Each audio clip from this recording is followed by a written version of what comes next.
مدینہ شریف میں کوئی ایسی جگہ نہیں تھی جہاں مسلمان باجماعت نماز پڑھ سکیں، اس لیے مسجد کی تعمیر وغیرہ بہت ضروری تھی۔ اللہ کے آخری نبی صلی اللہ علیہ وآلہ وسلم کی قیامگاہ کے قریب ہی بنو نجار کا ایک باغ تھا۔ اس کی زمین اصل میں 2 یتیم بچوں کی تھی۔ آپ صلی اللہ علیہ وآلہ وسلم نے ان دونوں یتیم بچوں کو بلایا۔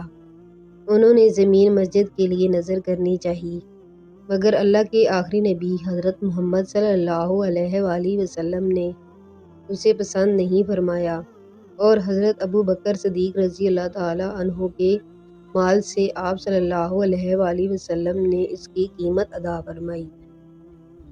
زمین ہموار کر کے خود آپ نے اپنے دست مبارک سے مسجد کی بنیاد ڈالی اور کچی اینٹوں کی دیوار اور کھجور کے ستونوں پر کھجور کی پتیوں سے چھت بنائی جو بارش میں ٹپکتی تھی۔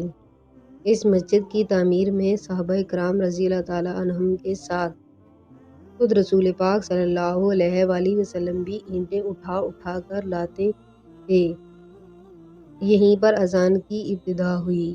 شروع میں حضرت بلال حبشی رضی اللہ تعالی عنہ مسلمانوں کو نماز کے لیے بلایا کرتے تھے۔